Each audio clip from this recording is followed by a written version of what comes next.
Good evening. I'd like to call this to order this meeting of the Jamestown Public School Board. Today is April 21st, 2025, 5:30 p.m. in the Thompson Community Room. I'd like to welcome all of those in attendance, and I'd like to note that Mr. Roberts is attending by phone. Please rise for the Pledge of Allegiance.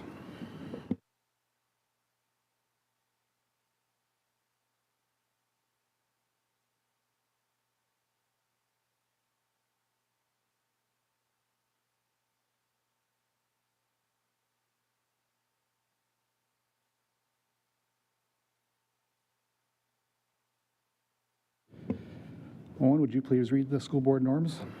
Certainly. The board developed norms are to share and respect opinions and speak with a united voice once a decision has been reached. Execute all duties of the school board in compliance with North Dakota Century Code. Properly prepare for meetings. Commit to assessing board effectiveness and ensure high quality governance for all stakeholders. Thank you. We have no public communications. Moving on to 1D, conflict of interest. We do anticipate an executive session regarding negotiations later on. At this point, if there's no additional motion, the two conflicts that have been declared would not be able to attend that. So if we'd like to move one way or the other, that I'll entertain that motion at this point.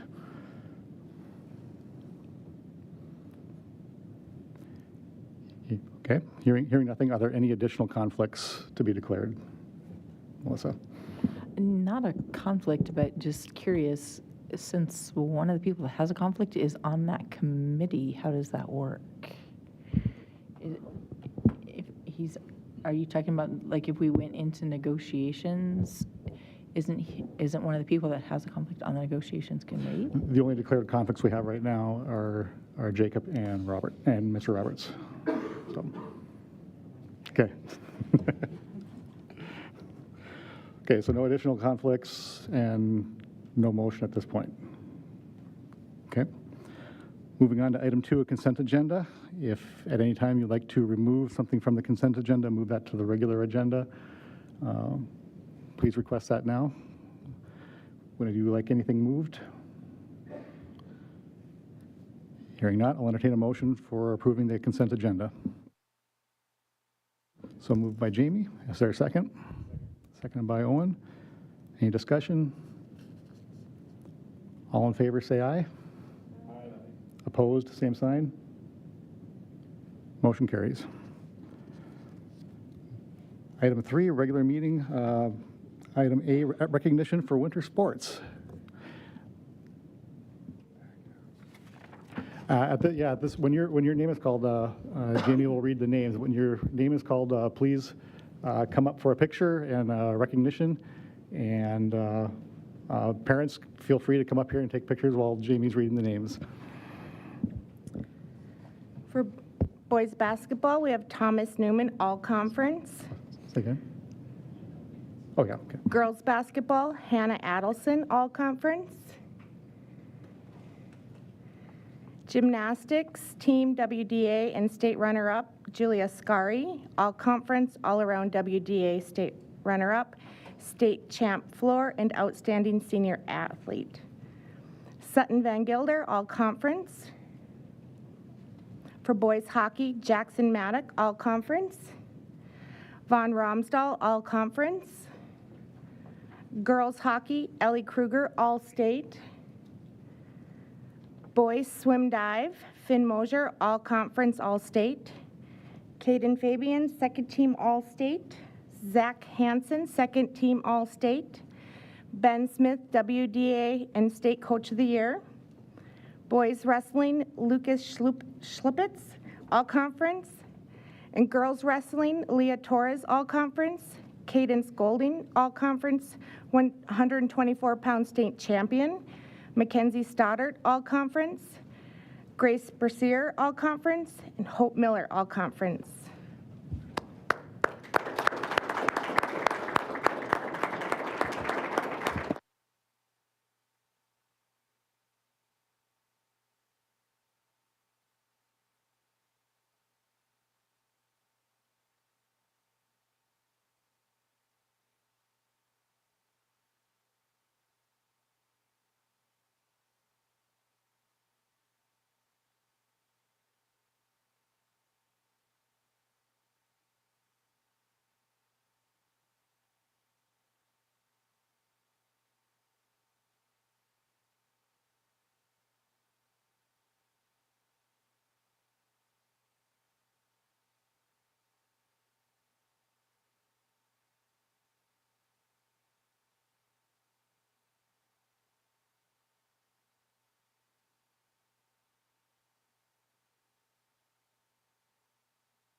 Congratulations, everybody, on a good season and jobs well done.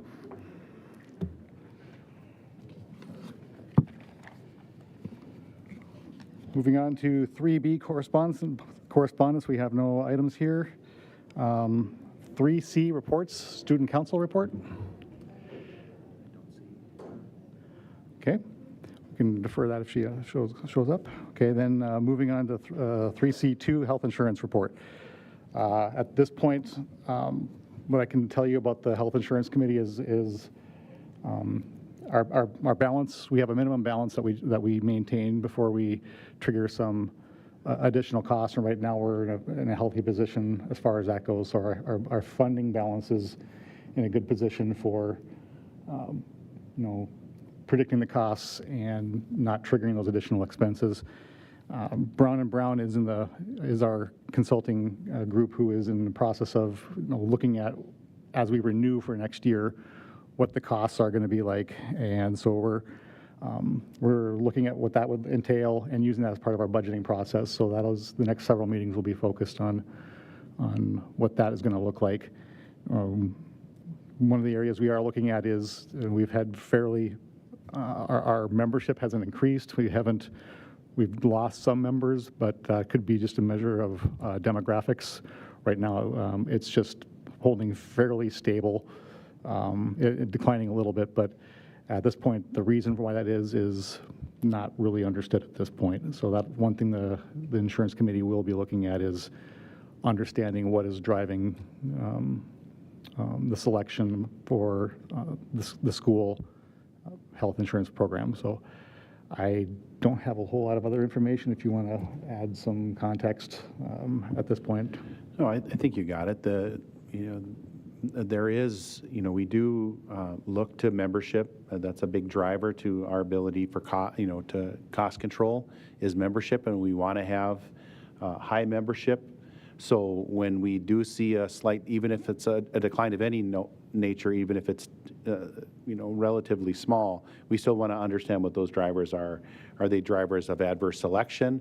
Are they drivers of we have incoming staff that are coming in that are still eligible to be on their parents' insurance, and that's the driver for the decreased membership? We just need to look at those factors and determine what is that, what is the driver for that decreased membership.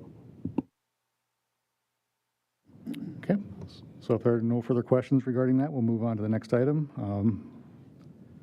Board education of competency of open records. So Dr. Leck. So last meeting, we talked about open meetings. Open records aligns pretty closely with that, and we wanted to, as we talked about open meetings, open records is another one that is on a rotation for us to hear frequently. So what is a record? When we look at, if you are following along with the presentation that I provided, every slide that references North Dakota Century Code, the citation is listed on the bottom of the slide.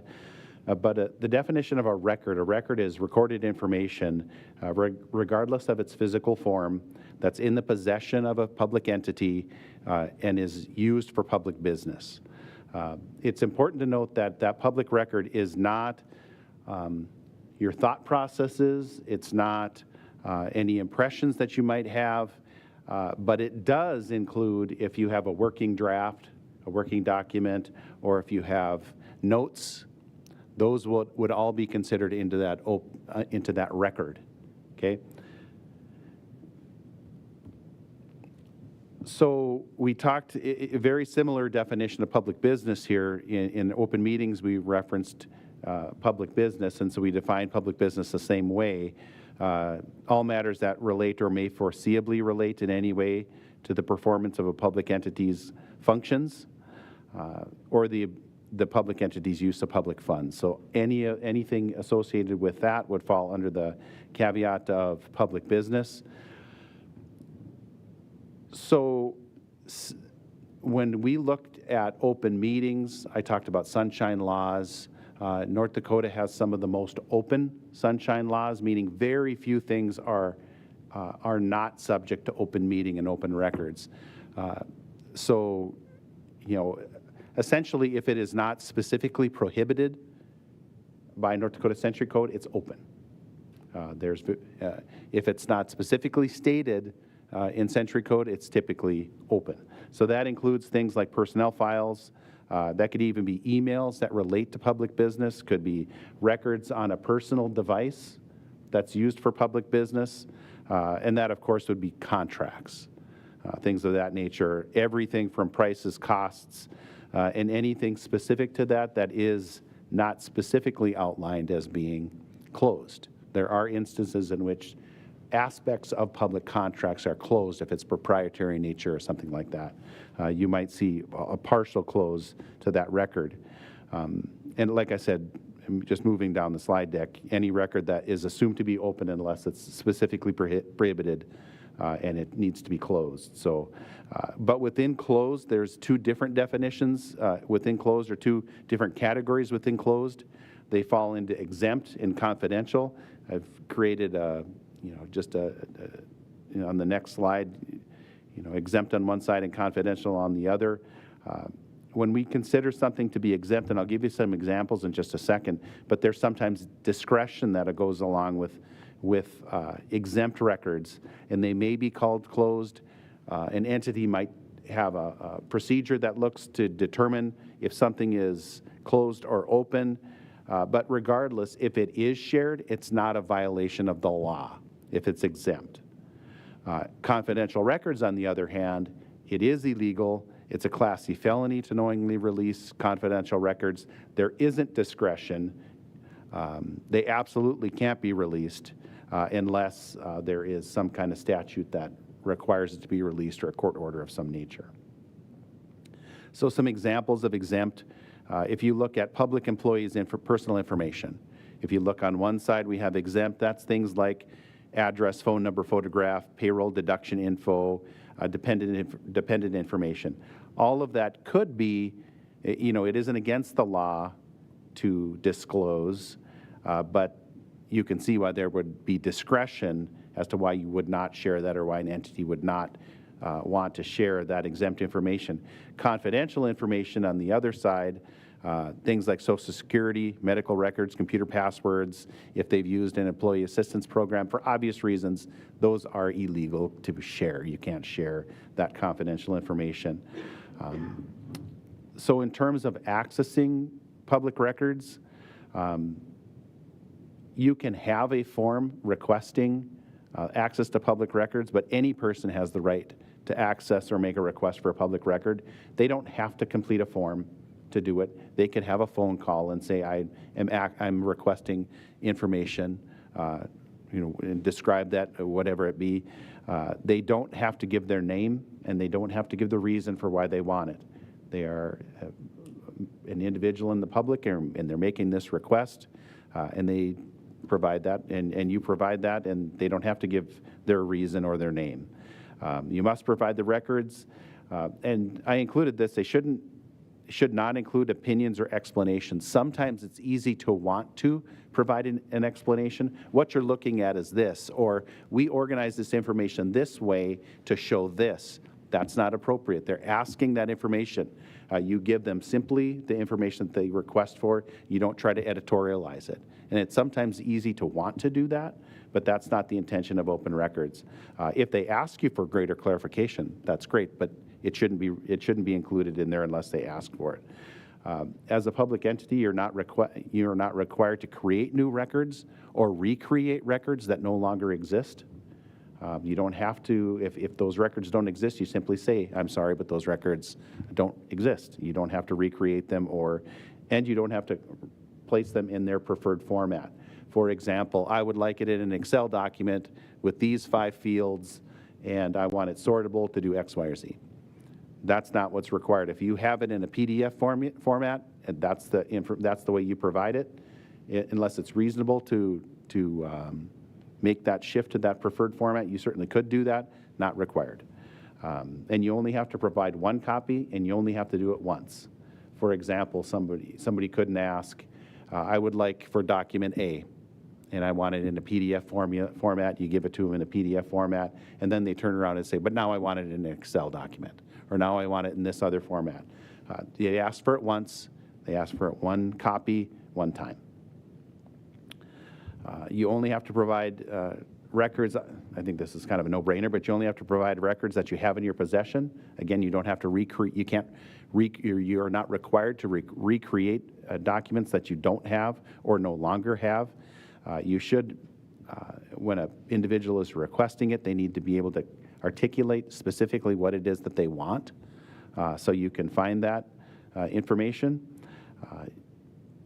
If you are going to deny records based on North Dakota Century Code, you have to declare and state exactly what the code, the North Dakota Century Code, and the reason why you're denying it. It might be because it's confidential, for example. One of the things that takes quite a bit of time when we do get open records requests is we must review it and redact that confidential information. That is a violation of law to provide confidential information. So somebody in the office then is going to have to take some time and go through, review it all, and make sure that anything that is confidential is redacted. Public entities should reasonably communicate with the requester, make sure that they have an estimate of time and costs. Law has a kind of a vague term. It says within a reasonable time. And so what does within a reasonable time mean? And that varies a little bit. But you should be able to give them some range of time.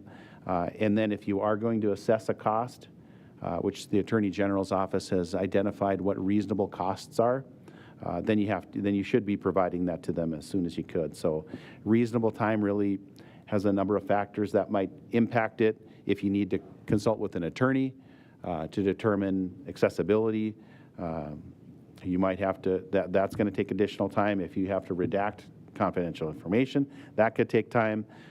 Depending on what the request is, there are times when we get large bulk requests, and just the amount of time and staff that it takes to find and make that request accessible it might take a period of time, and then just the workload that it does.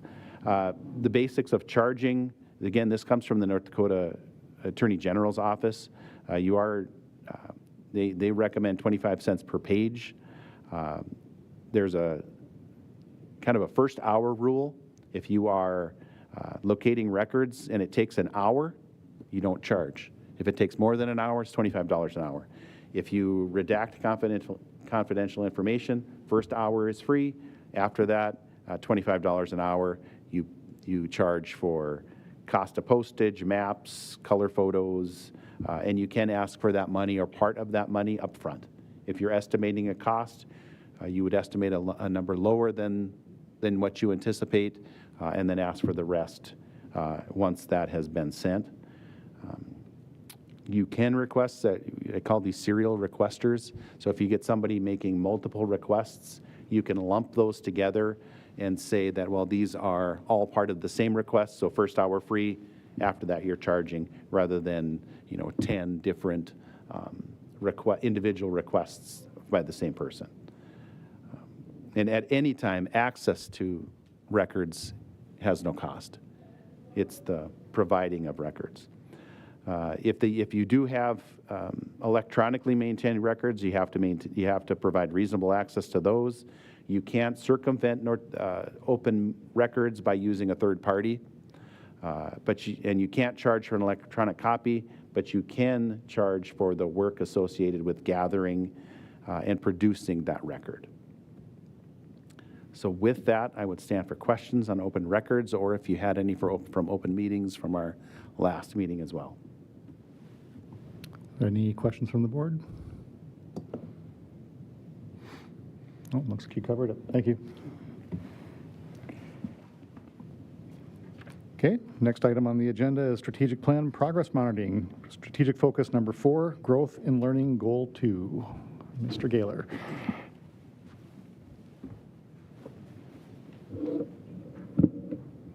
Thank you, Mr. Tweeden, and thank you, Dr. Leck, for inviting me to present on this. So this is strategic focus 4, which is that we strive to impact learning and growth daily and to prepare students for their future success. To do that, we use balanced data and evidence to monitor growth and in their knowledge and skills. And so coming from that section of our strategic plan that is focused on growth, we have, it's okay, I think everybody has access to it. We just wouldn't be able to show it on We don't have our adapter on there, so. so I'm on slide 3 now. But now we're to our goal, which is that if we've got balanced data and we're focused on student growth, then we want to be able to take our priorities. We've got all of these state standards, and some of them are identified as supporting standards, and some are identified as priority standards. Those priority standards are the ones that we go to the length of providing quality assessments and monitoring more closely than the supporting standards.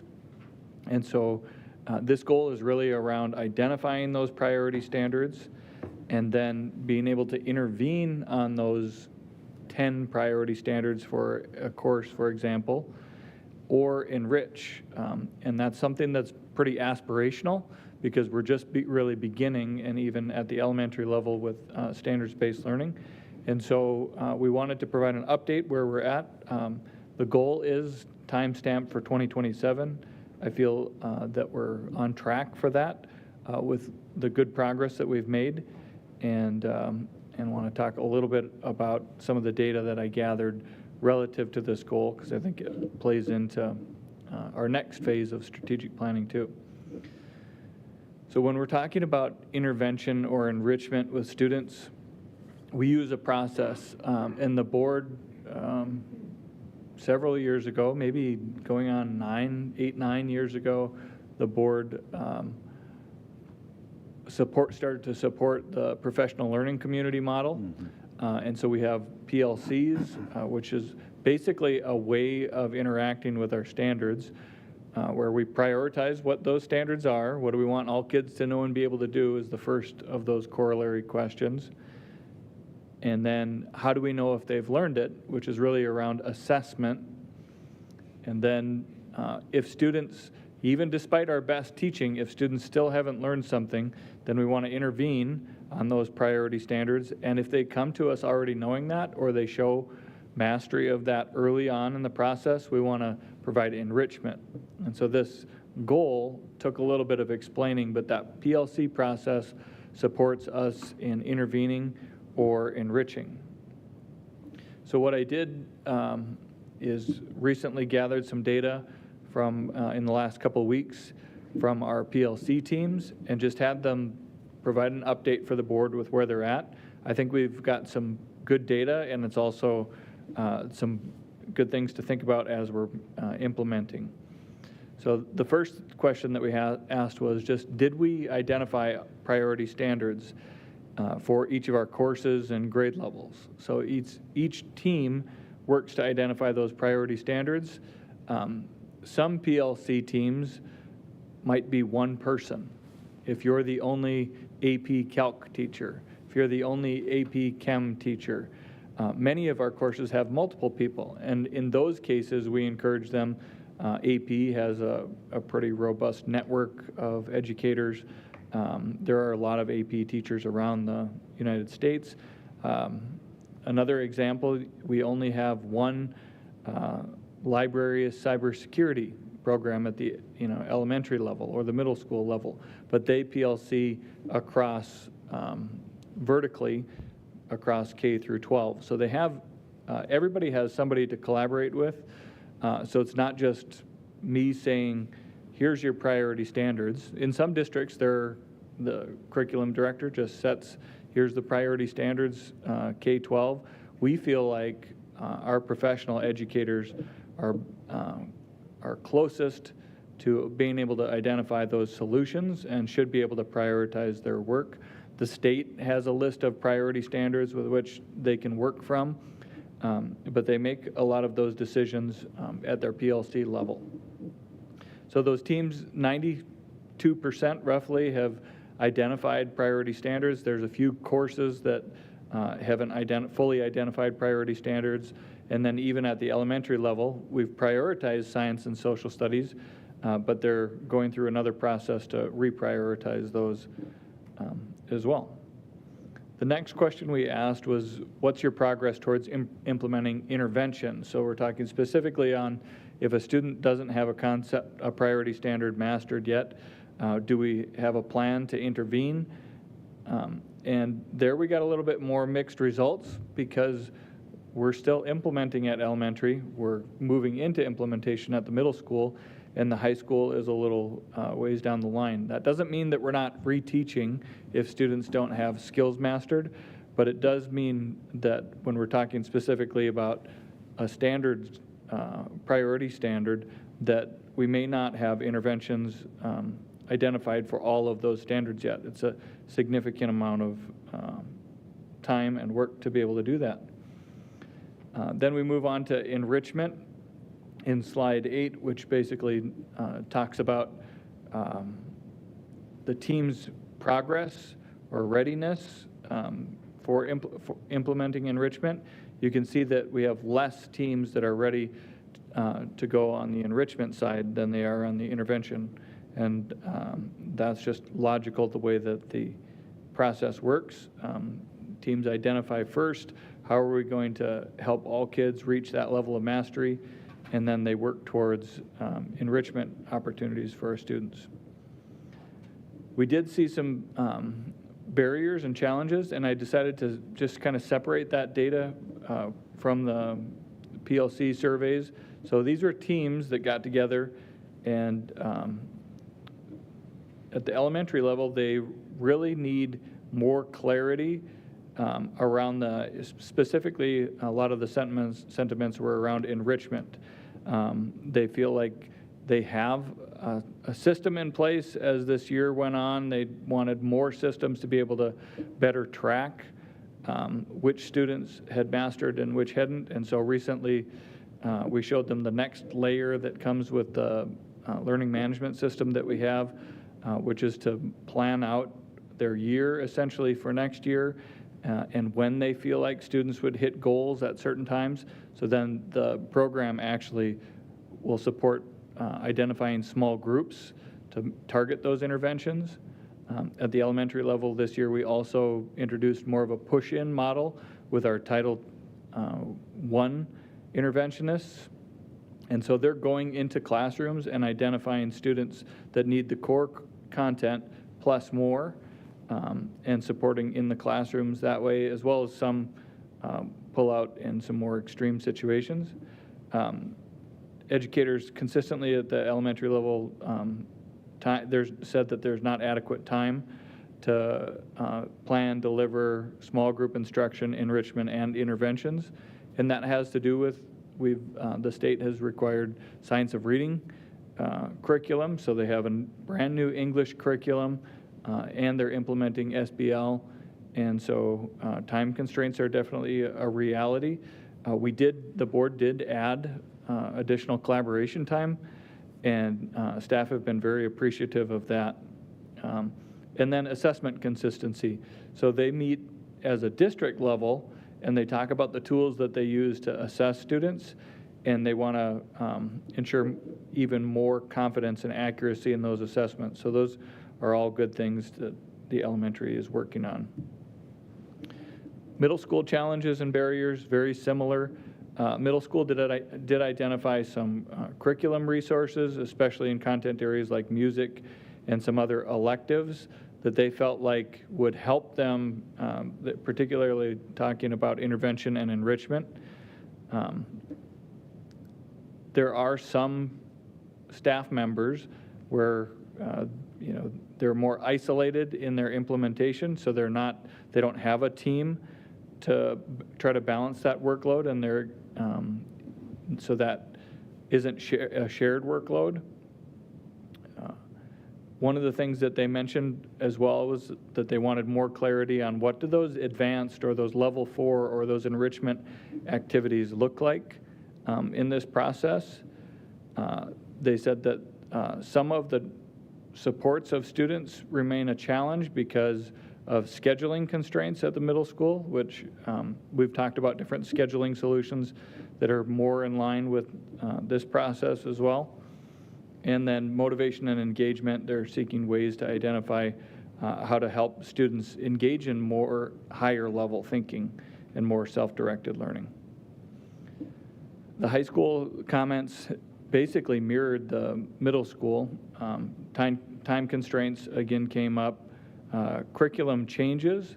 So we are at the whim of any state changes or national changes in curriculum, and so some of our content areas have experienced where they've prioritized their standards, and then the state or national content standards will change again, and so they've implemented that process, and there was a sense of some frustration because of the adjustments of curriculum or standards over time. The high school, looking at how does this fit into grading and grades that translate into GPAs. There was a lot of questions around that. What does that look like? Letter grades versus scaled score, and then identifying proficiency levels. So they're still working through what the elementary has gone through, which is identifying a scale that goes along with that priority standard. And that's one of the reasons why they're further out in the timeline as well. Implementation support, teachers at the high school were wondering specifically as the state shifts from Power School, which is our current student information system, and into Infinite Campus, how is that going to look different? Will there be different tools to be able to track by student, by standard that would help them implement a new system? And then again, student engagement came up. How do we get students, both attendance came up as well as getting students interested in higher level thinking tasks as well. At the elementary level, we've got a few kind of action steps that we've identified, and some of those are in response to that data, and some of those responses we still need to work through. But we do have coaching, and we added that additional planning time at the elementary. They have new resources in ELA, and we've got a curriculum cycle for when the next resources would be adopted. They also requested support with paraprofessional training, both just bringing paraprofessionals up to speed on the new systems that are in place, but then also instructional strategies and supports so that they can have a higher classroom impact, which makes a lot of sense. Middle school is in the process of implementing standards-based learning, so they've been working on their units and with those priority standards. Their requests were to continue time for coaching and collaboration. There were some teachers specifically that didn't have someone to collaborate with, and again, they requested time or connections outside of the district for their specific content areas. They wanted to see some more exemplars, and then they want to understand how new resources and grading practices will fit together within standards-based learning. High school action steps, request for more time and more focused collaboration, clear models and expectations, and then our career tech ed teachers were talking about specific CTE support in that area. And I know that Mrs. Eckert has worked pretty hard with the CTE staff on that as well. So a lot of work, and you can see that this is an aspirational goal. You can see that this is a 2027 timeline, but a helpful process because the board strategic goal drove us to dig into that data and identify some of those challenges and barriers. I think that it's worth noting that none of those things were a shock to any of us as we looked at that data. Our coaches are very in tune with what's going on, and so it was a validating process to be able to see that come through that way. And I think we do need to look at our systems and our schedules to be able to better align with that strategic goal. I think we need to look at our intervention system specifically, starting with the elementary level. As we're getting better data that is by student, by skill, it takes a whole new way of thinking about teaching and learning, and the resources that we have are the resources that we have. We can choose to be smarter with those. And I think that pretty consistently across the 3 levels, there was a request for additional collaboration time and for coaching support, which are at a future board meeting, our coaches are working on a coaching framework that I'd like to present to the board as well. So those are some of the updates. My request would be for recommended action to approve this for the monitoring report for Area 4, Goal 2. And I stand for any questions you might have. Thank you. Board, any questions you'd like to pose? Yes. Yeah, this is a great update. I'm interested in the process, especially the early intervention at the elementary level, knowing that we have multiple elementary schools, limited paraprofessionals, and it seems like the push-in model is newer. Do the paraprofessionals have their own kind of PLC as well, or? So there's a difference in the paraprofessionals that are identified for Title I supports and those that are identified for special education support. A lot of the comments were focused on paraprofessionals that are assigned as one-on-one and specific to that student, being able to support that student's needs. But I think just generally, our development and support for paraprofessionals has been focused a lot on behavior, as well as all of the special education awareness that they need to have. And I think this was really about more instructional skills and strategies for them.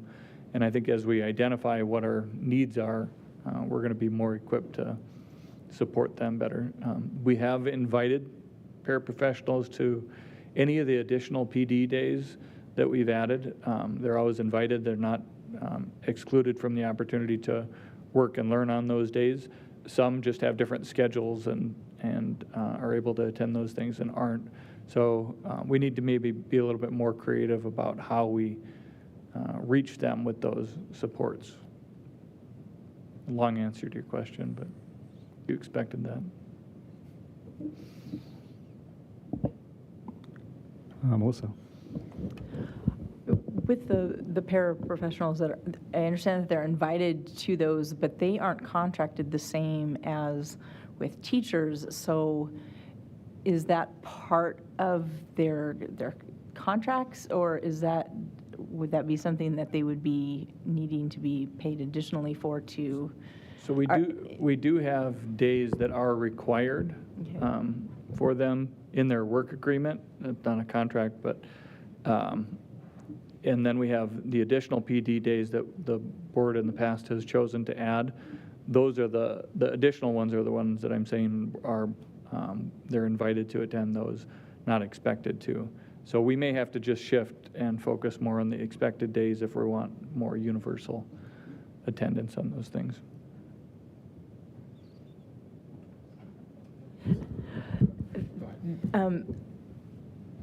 Then you had mentioned too that there were some of the teachers were feeling that they didn't have a peer to talk to, and they were wondering if there was availability outside of our district.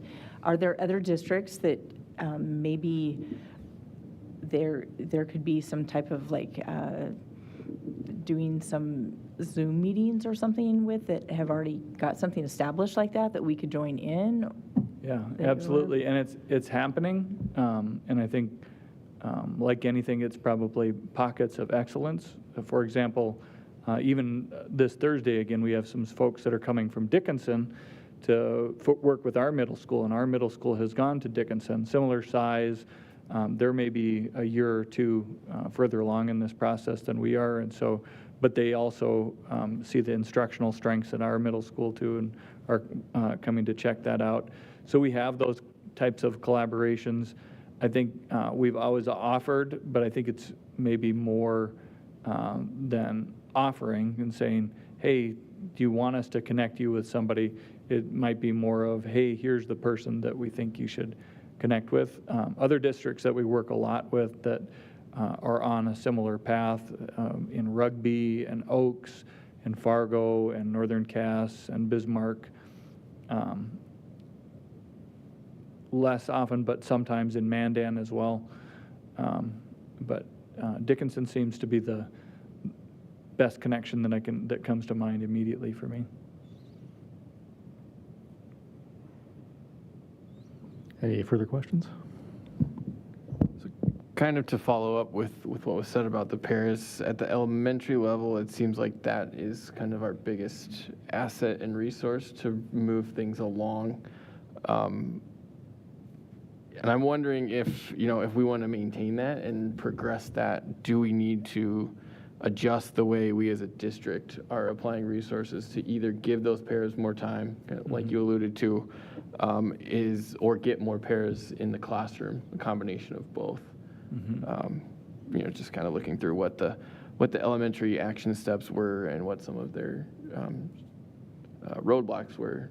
Wondering what your thought on that, or what the district resources would be to provide that for elementary teachers.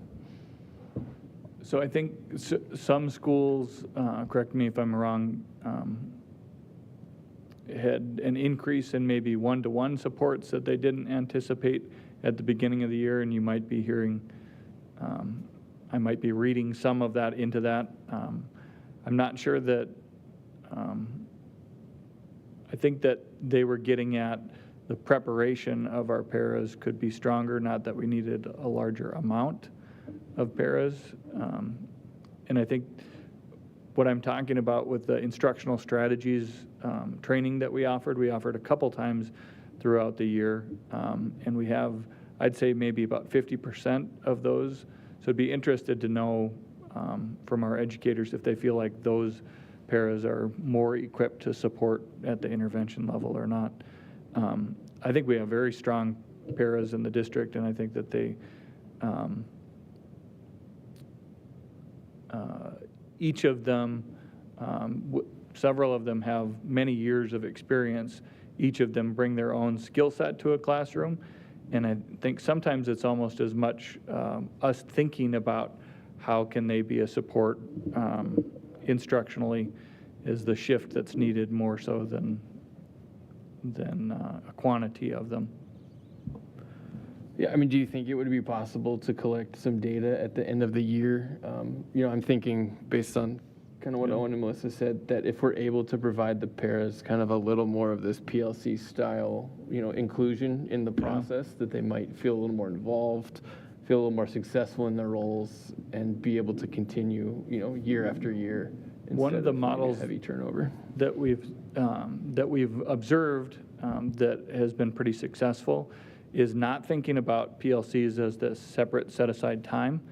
And so currently at the elementary, PLCs are occurring a couple times a week within a building, and then once at the district level.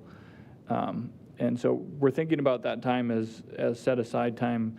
A model that we've seen as effective is, okay, we're all in a classroom together, and the three of us are working together with these students, and we put the students on a task that's maybe an adaptive computer task, and we just get together and we look at the data really quickly and say, okay, this small group needs this small group needs that, and we have teachers that are doing that, or team teaching even together, and I think that that's a really exciting way to think about using our para-educators differently than maybe we have in the past, to say, can you take this small group and work on this specific skill with that group? And it changes day to day.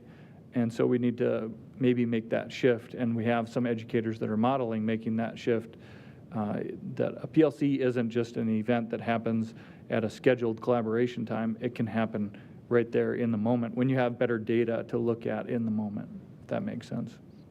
Yeah, I would be interested, from the board's perspective, to see Yeah. if we can get some feedback from the pairs that are using that Oh, yeah, I think we different can. model, if it's more effective, and they, maybe if they enjoy their job more, then hopefully they'll stay around longer. Yeah, thank you.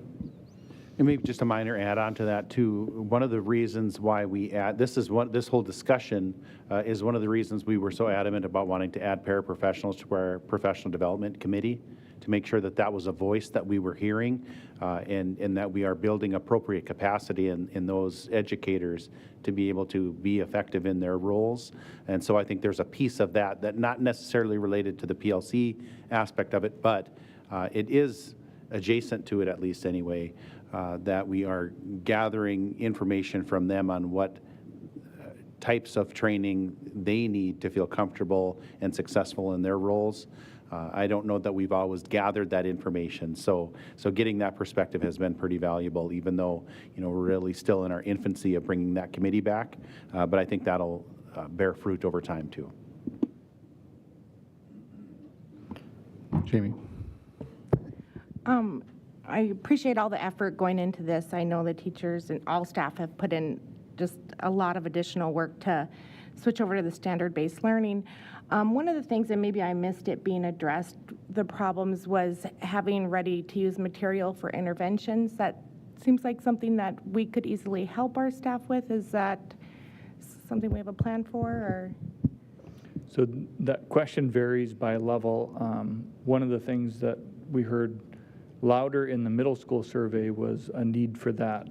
And so at the middle school, we're focused on intervention as an additional class or a pull-out class, which is different than intervention at the elementary, where we're supporting by student by skill in the classroom. And so I think that while we haven't made that shift at the middle school yet, I think we're anticipating what they're going to need for that. So I don't think it's an immediate request, but I think that they have a pretty strong desire to have ready-made resources. I don't know that there's a specific product that you can prescribe for that, but we're glad to support teams to look through what's available.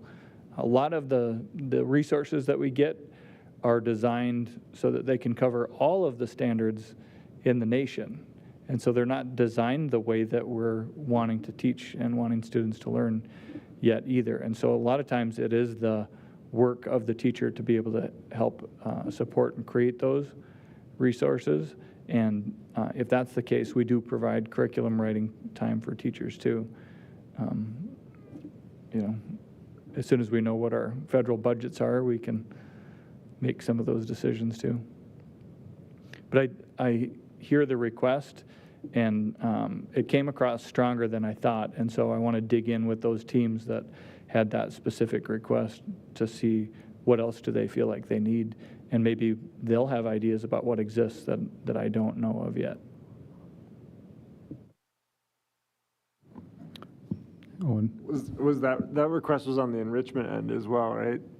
I think that, to me, something that I'm interested in is that it seems like hearing a lot of these standard-based learning updates that mastery or going above the fully mastered level of the standards is kind of a abstract concept, I guess. So I think that's one where, is there a similar process where they're putting similar levels of detail into what it would take to get that 4 or the highest level, or is it a little bit more open-ended? So it's both. A lot of times it's the application of the standard at a higher level. And so what I could do is we can talk through those proficiency scales again at a future opportunity and talk about what that looks like. In a classroom, that's something we haven't typically encountered. The student that's advanced, works to get their grade, their A, and in this case, they would be able to, if they've already got that mastered, they'd be able to move on to a task that's an application, or, okay, now how would you apply this in your community, this skill that you've just mastered? One of the exciting things that I've seen teachers using is using AI to help generate those tasks. And it's pretty, I would say it's 80%. If you put in a standard and you say, write me a performance task for a level 4 on this standard, you'll get a response back of an activity. An even more exciting opportunity for those students that are advanced would be to turn that over to them and say, okay, how would you like to show a level 4? What are you interested in? I'm interested in baseball, and specifically the Chicago Cubs. And it will generate a performance task that's an application of that standard that has their interest incorporated. So I think both on the curriculum side and the resource side, we have some untapped resources, and we're just really learning about what's available and how to empower students to use AI to challenge themselves rather than to replace the thinking. So we want students that are equipped for future workforce, and we know that AI isn't going away. It's about how do we adapt and support our kids in thinking about how the AI can advance their work and not replace their work, which is another policy topic for a future year. Do you feel like on the enrichment side, so you have, if there's parallels on the intervention side, are there ways that we can support teachers to be able to fully engage in developing those sort of higher end, more engaging, critical thinking sorts of things, if their core is sort of the in between the two, and getting kids up to those levels? Are there resources that For on the intervention as well? No, I'm thinking on the enrichment side, that's not parallel one-to-one, but something similar to bringing paraprofessionals in, but more for enrichment. On the gifted and talented. And so one of the interesting concepts that the board supported a few years ago was a Innovation Academy. So that was actually pulling students out of their core experience.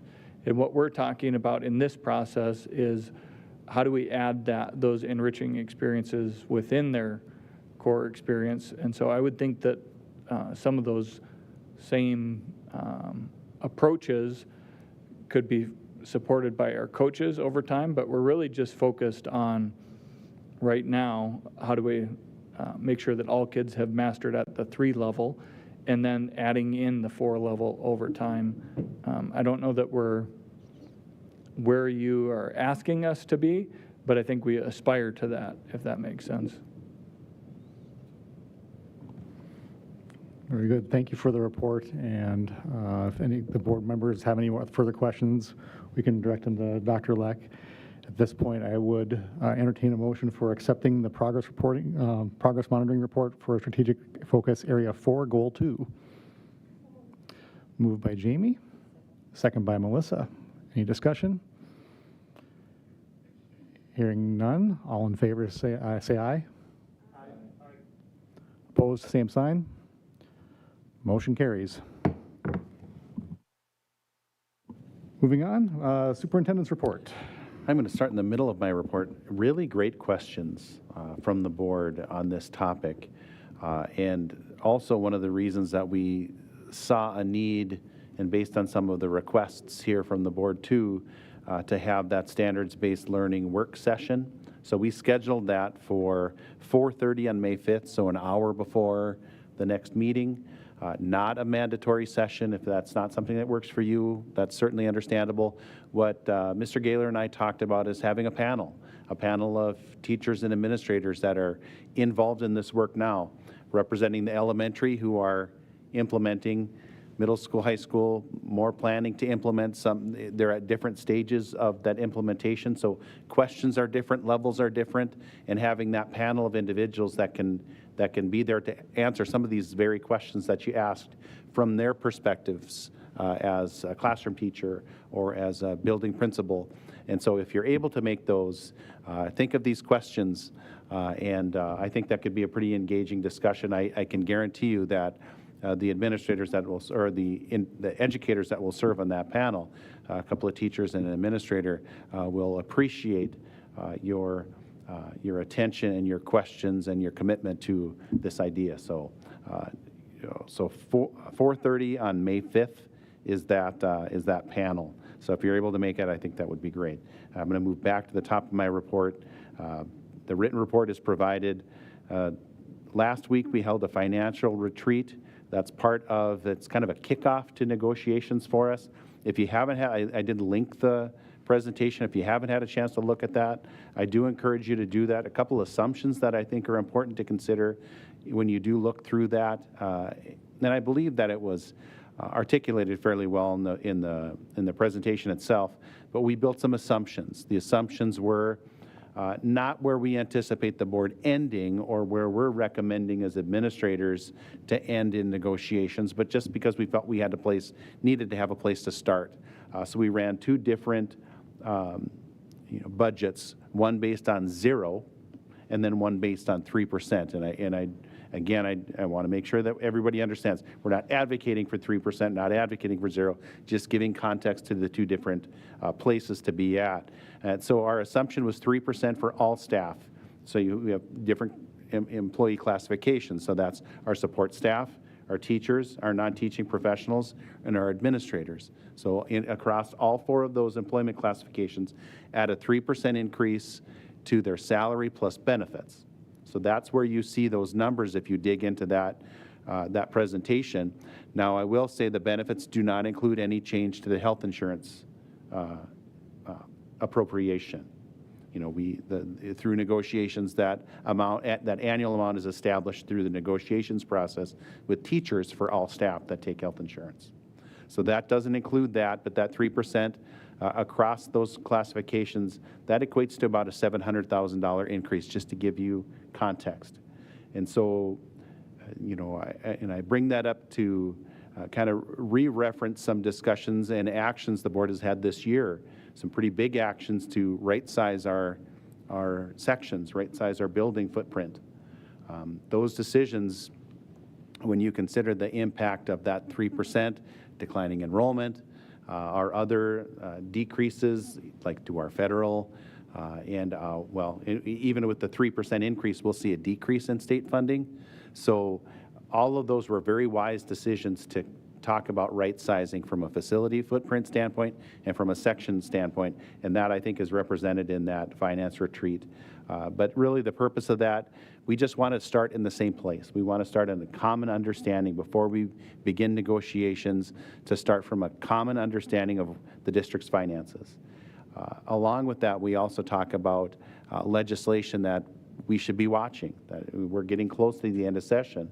So, but not only bills that we should be monitoring, but what's the impact of them? What's the impact of special ed factor? What's the impact of 3-year rolling average? What's the impact of EL and making those changes? And if we make those changes, and if those are amended or it goes to conference committee and that gets added in, that people could nimbly look back at these projections and say, okay, well, that means an increase of about 180,000, or that means about a decrease of 180,000. And so we wanted to be able to get everybody to a place, a similar place to start the negotiations process. That same day, we had a co-curricular committee meeting, and we have recommendations from that committee, and they go as part of my superintendent's, what I call the clerical memo for negotiations. Those are all the things that, as we review the negotiated agreement, we have to do date changes, and sometimes there's grammatical things or just minor non-substantive changes, and rather than spending time debating those and making proposals to change them, I just include them as part of a clerical memo. Those get approved by both sides, and then we can just move on. It's a much more efficient use of our time, and I consider the co-curricular committee recommendations as part of that as well. Moving on, the board education updates, we do Annually, and we've done it in different ways, but annually it's one of the most important pieces of board education we provide is assessment results. Now, we've done that in this year as part of our strategic plan, and so you've touched on this already, but part of our board education was kind of a holdover from how we've done it in the past, where we break out elementary and we spend some time during one meeting and our coaches and administrators come in and talk about the elementary level, then the middle school, then the high school. And so we provided that board education in the past. What's different this year, we changed assessments. The state has gone to what they call the NDA Plus. That creates some level of challenge. In the first year implementing a new assessment, it takes them a little more time to score. And so what we anticipate getting traditionally in the spring, now that'll pushed all the way back into the fall next year. So we won't have the assessment results that we typically would provide as part of those elementary, middle school, and high school assessment results. But we still think it's important to do it. But we're going to use interim assessments. So for us, that's Fast Bridge at the elementary, and at the middle school, and then STAR at the high school. So we'll still provide some of that for you, but it'll have to be pushed off because those assessments haven't been completed yet. We have to do those assessments. We have to analyze those assessments to be able to provide those to the board. So all of that will get pushed down a little bit. How that impacts board education is those were the things that were scheduled towards the end of the year. So if there are things that in board education that you would like to hear a little bit more about or learn a little bit more about, just let me know, and we will try to nimbly react from an assessment standpoint. Or from a board education standpoint. From an assessment standpoint, one other thing that's impactful to this change is we're essentially resetting our baseline now. We have a new assessment, which means we have to go back. We've had historical data that we've been able to track. We won't have that anymore because now we're changing tests. And so we'll be establishing a new baseline with these NDA plus results, and then in the future we'll be able to compare that as an apple-to-apple kind of comparison. But in the future, I see that weaving maybe a little bit more into our strategic plan reporting as opposed to two separate, board education and then progress monitoring. But for now, we still think it's an important piece to be able to provide education on and give those educators a chance to share what they see and what they do to generate those results. It was requested to include some information on the Washington Elementary events. I've stated before, Emma Mickelson has really done a nice job taking, the lead on this for Washington Elementary, who have an open house that's scheduled for May 6th, a farewell fair for May 13th, and then a final program on May 21st. And the times are listed there as well. Again, she's done really a great job, not just organizing these, but also reaching out and doing some fundraising to make sure that these events are really first class for our kids and our staff. Just a few updates on legislative session. The first one I have are 1540 and 2400. Those are our ESA voucher bills.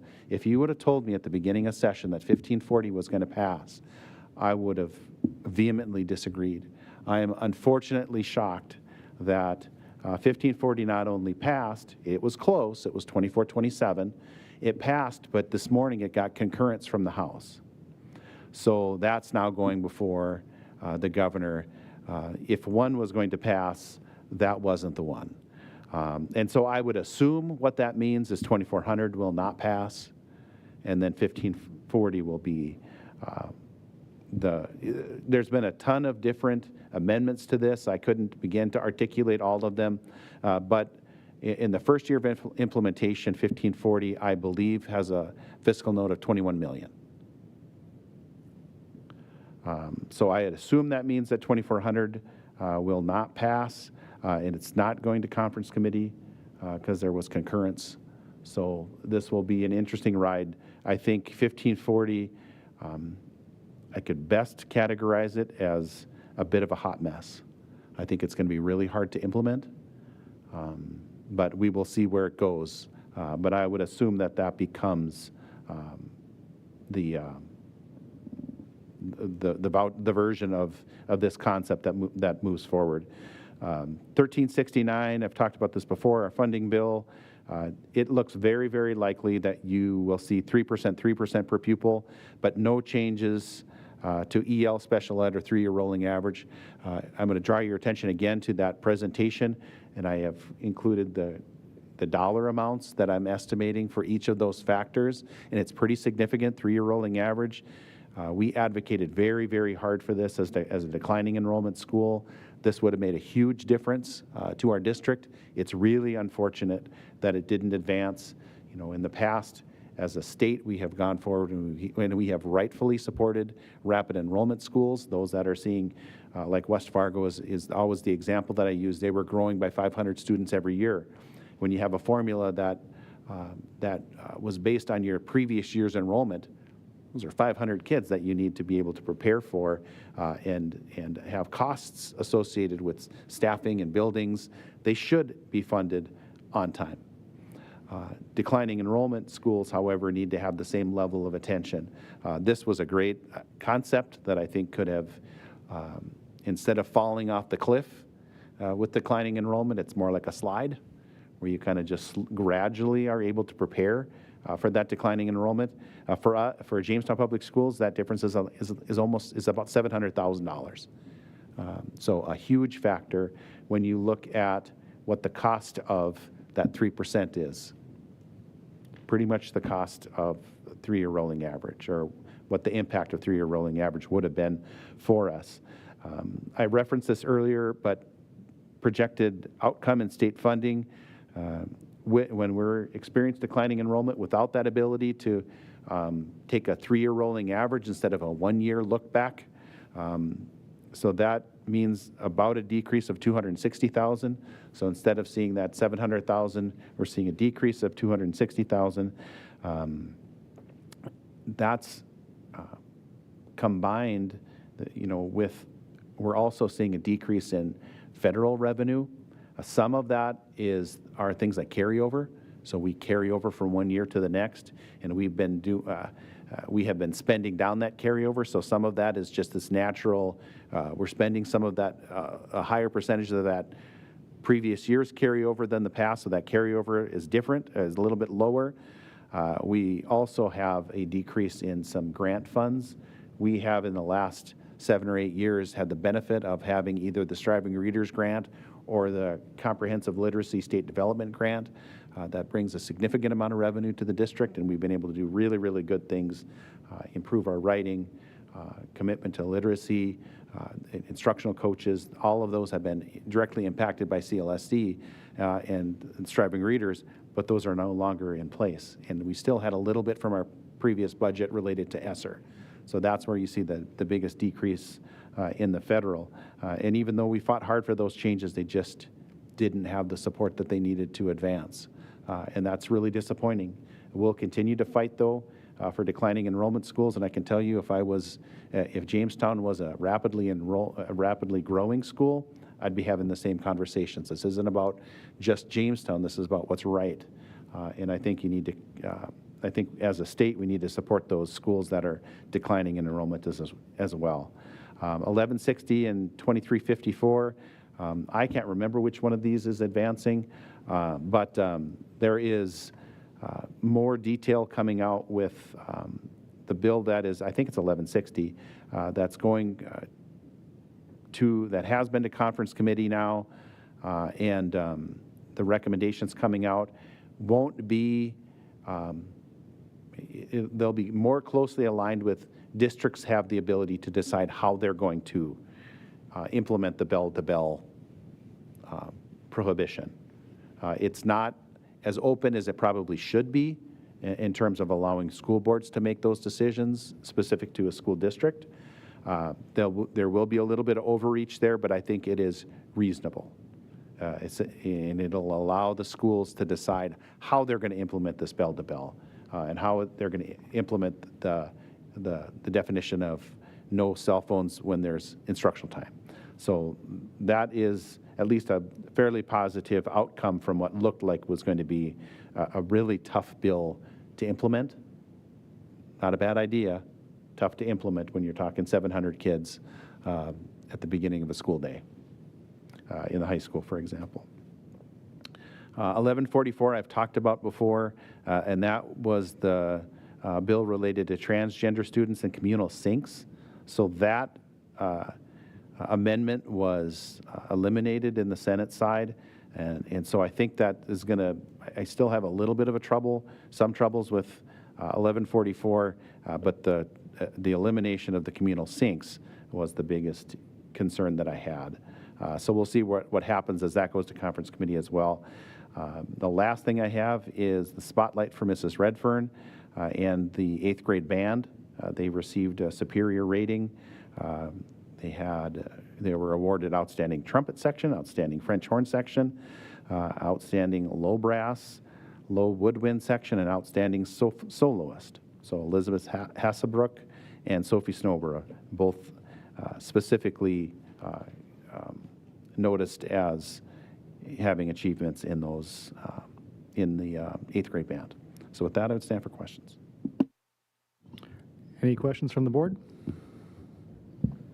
Quick question about the SBL kind of panel.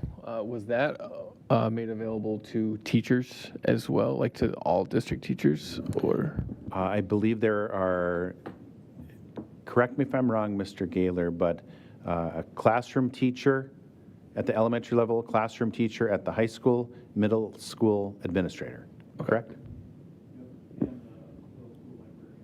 Okay. So those are the people on the committee, On the on the panel. Yes. As far as attendance, was like any notification given to the district as a whole, or is it just for the board's benefit? Yeah, it was just at the board level. Okay. Yeah. It's a work session for the board. Okay. Okay. Yeah. Just because it seems like something that might be beneficial for teachers as well. At some Certainly point. could. I hadn't considered it, but we certainly could. I know one teacher who's interested, so Okay. yeah. Okay. We certainly could. Since we got a panel together and we're asking for their time, should we get a head count or some sort of like sense of who's going to show up? Or have you asked us to RSVP to that at all? We have not. Okay. We know who is interested in attending. Yeah.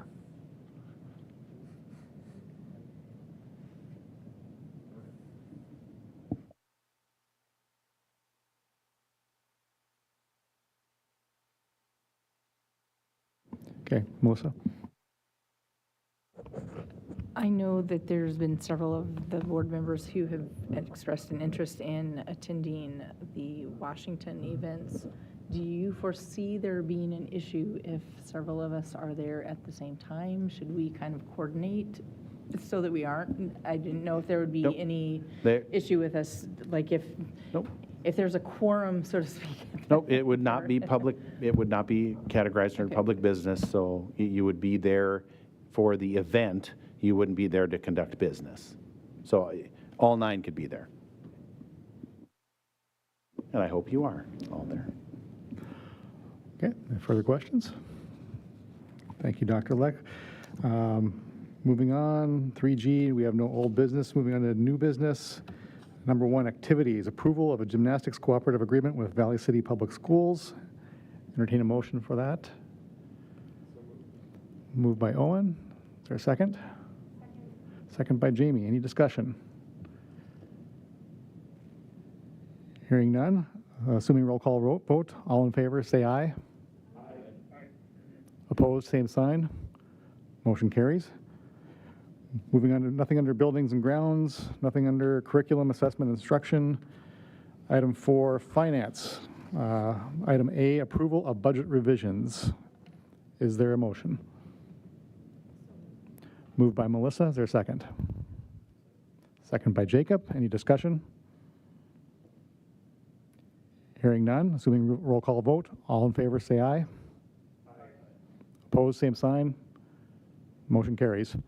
Item B, approval of the 2025-2026 fee schedule. Is there a motion? Moved by Jamie. Is there a second? Second by Owen. Any discussion? Hearing none. Assuming roll call vote, all in favor say aye. Opposed, same sign. Motion carries.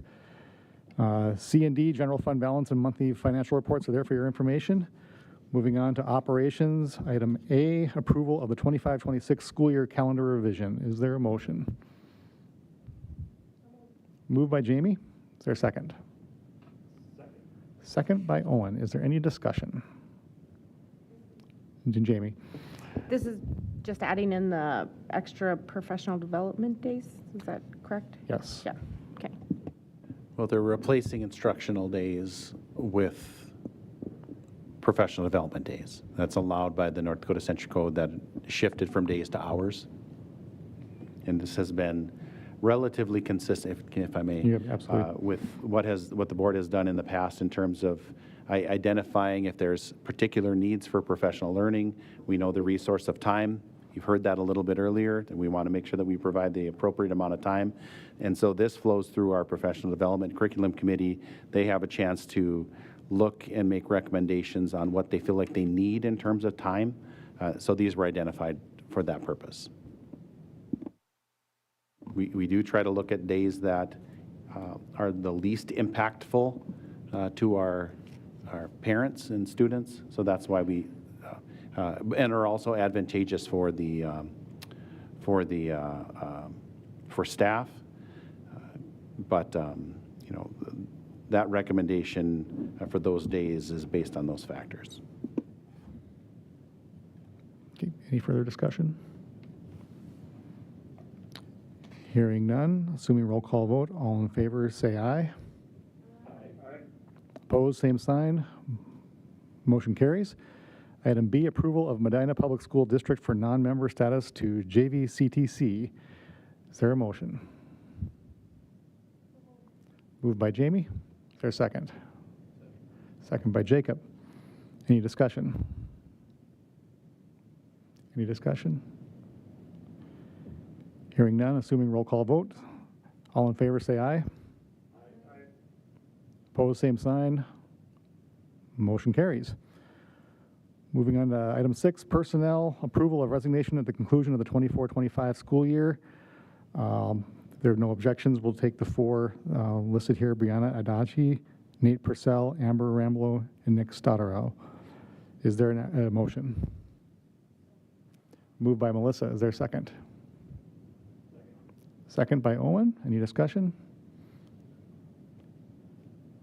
Hearing none. Assuming roll call vote, all in favor say aye.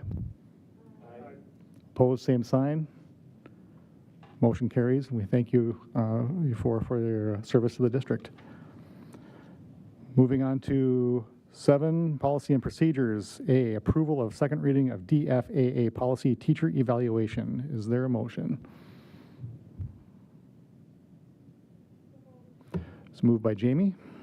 Is there a second? Second by Melissa. Any discussion? Assuming roll call vote, all in favor say aye. Opposed, same sign. Motion carries. Item 8, 8A, approval of tuition agreements to attend Jamestown Public Schools for the 25-26 school year for A1 Montpelier and A2 Barnes County North. Is there a motion? Moved by Melissa. Is there a second? Moved by Jacob. Any discussion? Okay, it's been moved to approve the tuition agreements to attend Jamestown Public Schools for the 25-26 school year for Montpelier and Barnes County North. Assuming roll call vote, all in favor say aye. Opposed, same sign. Motion carries. Nothing under other items for future agenda. Again, if you have anything, let central office know, and we'll get that worked out. Meetings to be scheduled. We have teacher negotiations meeting on Wednesday, April 23rd, 5:30 in the Thompson Community Room here in the middle school. We have the JVCTC open house on Thursday, April 24th from 2 to 6:30 p.m. The Health Insurance Committee meeting on Monday, April 28th at 3:45 in the district conference room. We have administrator negotiations meeting on Wednesday, April 30th at 4:30 p.m. in the district conference room. Our next school board meeting on Monday, May 5th at 5:30 p.m. here in the Thompson Community Room in the middle school. We have the Transition House graduation on Thursday, May 15th, 2025, at 11 a.m. at the Transition House. Right now, I believe Melissa is attending. If others would like to attend, just let Amy know. And school board meeting on May 19th at 5:30 in the Thompson Community Room here in the middle school. And graduation, JPS graduation on Sunday, May 25th at 2:30 in the Civic Center. Right now, we know Steve will be attending. Again, if others would like to attend, we'll let Amy know. So the next item on the agenda is discussion and potential action regarding Elira Jones pending wage claim. All or portions of this item may be held in executive session for the purpose of attorney consultation and or negotiating strategy. So at this point, I believe the item will be discussed in executive session. The legal authority for closing this portion of the meeting comes from North Dakota Century Code 44-04-19.1, clauses 2, 5, and 9, and North Dakota Century Code 44-04-19.2. The topic or purpose of this executive session is attorney consultation to receive attorney's advice and guidance regarding pending adversarial administrative proceedings, and to receive its attorney's advice and guidance on the legal risks, strengths, and weaknesses of an action which, if held in public, would have an adverse fiscal effect on the school district, and to discuss negotiating strategy or provide negotiating instructions regarding pending adversarial administrative proceedings. So at this time, I'll entertain a motion to have this discussion in executive session rather than an open meeting. It has been moved by Owen to have this executive session regarding Elira Jones pending wage claim, seconded by Melissa. Any discussion? At this point, I'll call a roll call vote for this. Christy, if you could call that. Okay, Owen McKenna. Yes. Jamie Bear. Jacob Meyer. Yes. Dan Tweeten. Yes. Aaron Roberts. Yes. Melissa Gleason. 6-0. Okay, motion carries. The executive session will be recorded. I believe we can hold it in here, or we'll move in the central office conference room. Okay. Session will be recorded, and all members of the school board are reminded to limit their discussion during the executive session to the announced topic. Any collective decision, collective commitment, or other final action by the school board must occur after it reconvenes in an open meeting unless final action is specifically required by law to be taken during an executive session. The prohibition on taking final action during executive session does not apply to providing guidance or instructions to our attorney or negotiator. So at this point, we'll move over to the other conference room, and we'll be in session approximately 20 minutes. 20 minutes or half an hour. So at this point, we'll ask the public who are attending the meeting to leave the room. We'll come back in here before we go back in. So the two that are able to go. To this executive session. Yep, this particular one does not have a limit on the conflict, so the minutes will show that the executive session began at whatever time. Okay, 7 or 6:54. And it was attended by Jamie Bear, Melissa Gleason, Jacob Meyer, Owen McKenna, Aaron Roberts, Dan Tweeten, and Superintendent Robert Leck, Business Manager Christy Grounds, Adam Gaylor, and Attorney Rachel Bruner via telephone.